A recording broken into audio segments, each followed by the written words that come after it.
बेटी को 20-25 साल तक कलेजे से लगा के रखो और किसी और के हाथ में दे दो।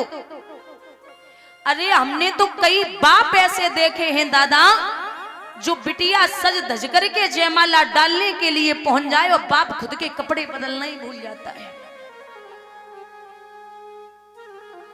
आप कहीं भी भोजन करने जाओ और भोजन अच्छा न बने तो आप कह सकते हो, लेकिन अगर कोई पिता अपनी बेटी की शादी कर रहा है और वहां भोजन में धोखे से कुछ गड़बड़ हो जाए तो आप बिल्कुल नहीं बोलेंगे, क्योंकि वो पिता उस दिन के लिए पूरे जीवन पर्यंत तक कमाता है। अगर लड़के वाले ज्यादा मांग लें तो एक तो वो घर गिरवी रखने की सामर्थ्य रखता है, घर को छोड़ दो अपने शरीर को गिरवी रखने की सामर्थ्य रखता है बाप। पिता वो हैं, और मैं निवेदन करती हूं कि आप अपने बच्चों को, मतलब बेटों को इतना पढ़ाइए, इतना काबिल बनाइए जो दहेज लेने की जरूरत न पड़े, और बेटियों को इतना पढ़ाइए, इतना काबिल बनाइए जो दहेज देने की जरूरत न पड़े। हर बाप अपनी बेटी की शादी में हर चीज देता है, सब जो ले जाना हो ले जाए, बिटिया दुखी न रहे, क्योंकि पिता अपनी लाड़ों की आंखों में आंसू शादी से पहले भले ही देख ले, लेकिन शादी के बाद कभी नहीं देख सकता, वो ये चाहता ही नहीं है। अच्छा, आप सब, मैंने यहीं से सुना, यहीं से सीखा है कि बाप बोलता है कि जितना हो पाए दे दो, ताकि शादी के बाद हमारे दरवाजे पे खड़ी न हो पाए। कोई एक समझदार व्यक्ति था, उससे लोगों ने पूछ लिया कि दहेज में आपके यहाँ क्या क्या आया है, बहू क्या लाई है? तो वो समझदार लड़का जवाब देता है कि एक बाप ने अपने कलेजे का टुकड़ा दे दिया, एक माँ ने अपनी गुड़िया दे दी, एक भाई ने अपनी बहन दे दी, एक बहन ने अपनी हमजोली दे दी, सहेलियों ने अपनी सहेली दे दी, गांव ने अपना खिलौना दे दिया, और हमें दहेज में चाहिए क्या? सब कुछ तो मिल गया, क्या लेना है मुझे?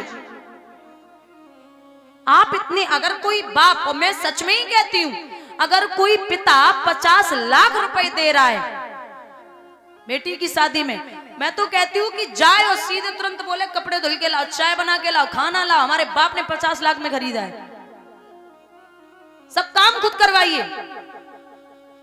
अरे जिनकी सामर्थ्य नहीं है वो भी दहेज देने पे तुले हैं,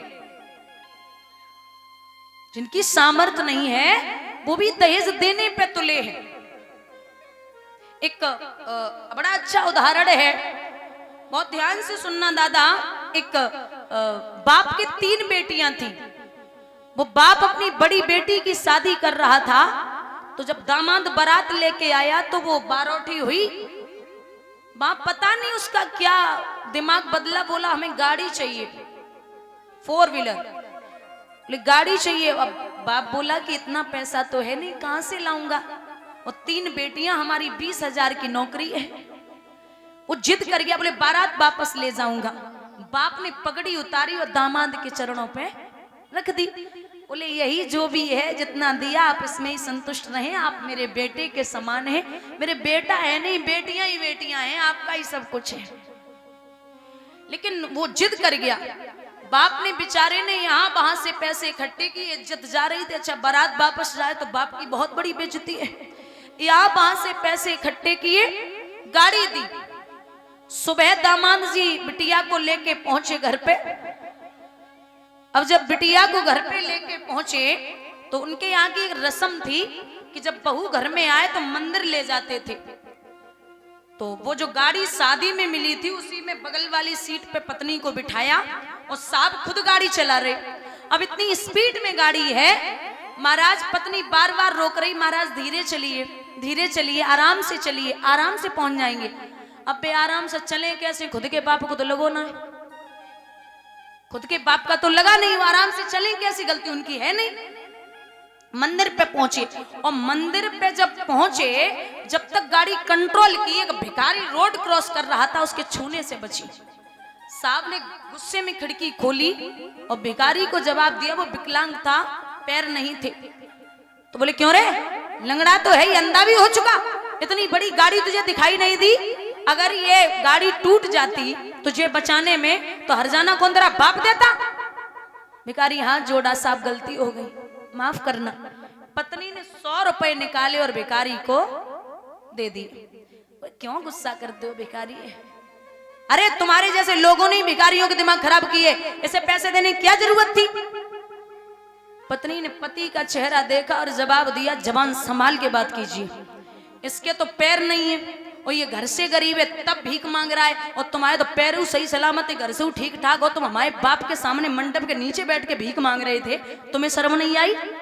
अरे इसके तो पैर नहीं है तब ये भीख मजबूरी है इसकी, और तुम्हारे तो पैर सही सलामत है, घर से ठीक ठाक हो, हमारे बाप से मांग रहे थे। चाहे वो रोड का भिखारी हो, चाहे वो मंडप के नीचे बैठने वाला भिखारी हो, और चाहे वो मंदिर के अंदर खड़ा हो, चाहे वो मंदिर के बाहर मांग रहा हो, भिखारी सभी क्वालिटी अलग अलग है। बोलिए गोविंद भगवान की।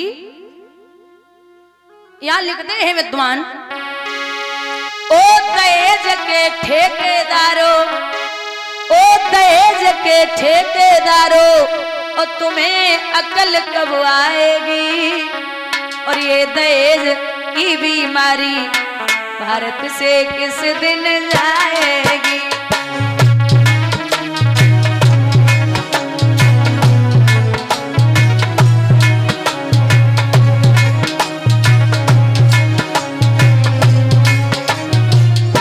ए भैया,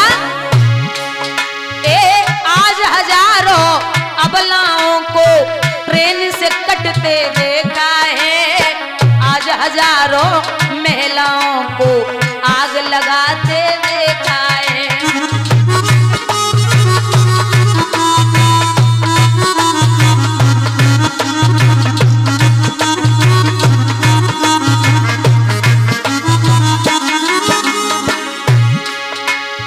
ये दहेज की मारा मारी जाने किस दिन जाएगी? ओ दहेज के ठेकेदारों, तुम्हें अकल कब आएगी?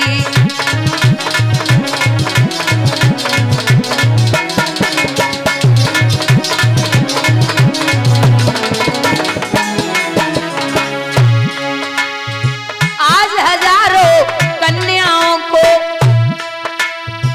आग लगाते देखा है, आज हजारों महिलाओं को जहर निगलते देखा है।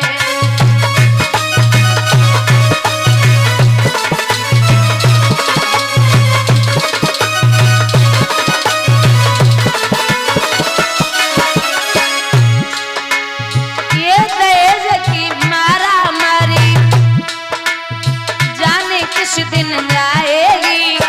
वो दहेज के ठेकेदारों, तुम्हें अकल कब आएगी?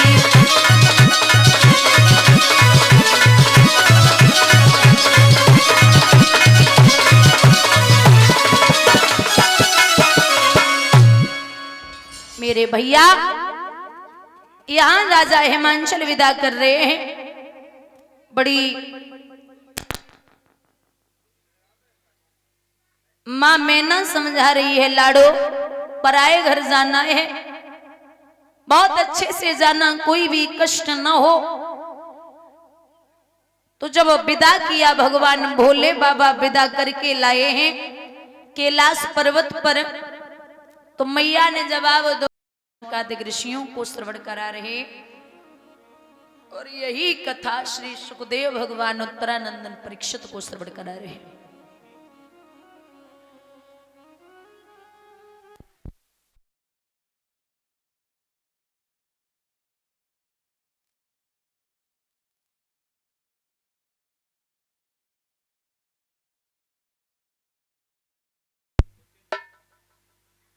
हेलो, बोली वृंदावन बिहारी लाल की। महाराज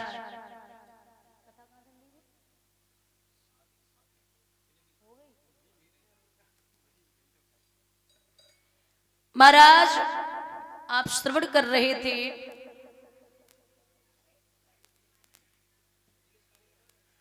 कि प्रभु का आगमन हिमांचल नगरी में हुआ।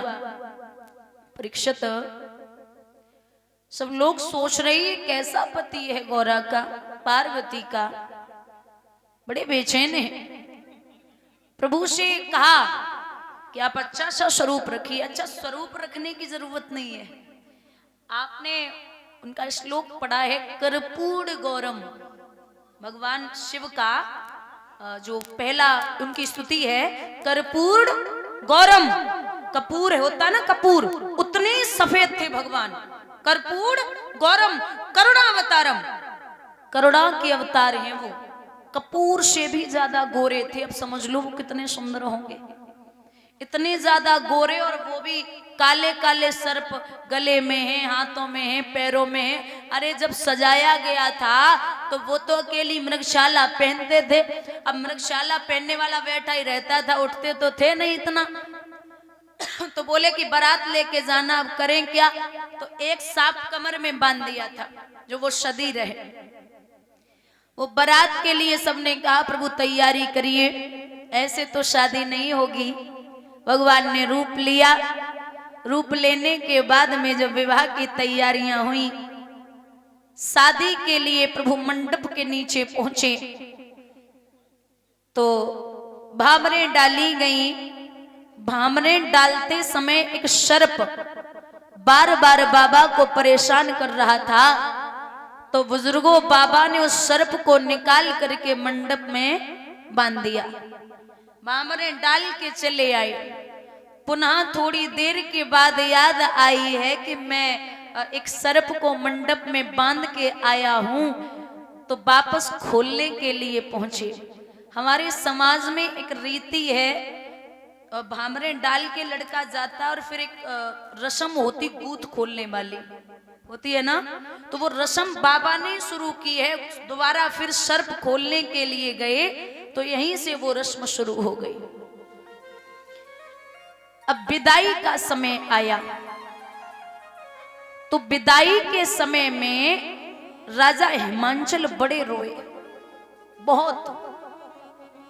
तो मैया मैना ने समझायो, आप क्या कर रहे हैं? आप इतना रोएंगे तो दुनिया के आम पिता क्या करेंगे? तो राजा हिमांचल ने जवाब दिया कि ये कहां की रीति है कि अपनी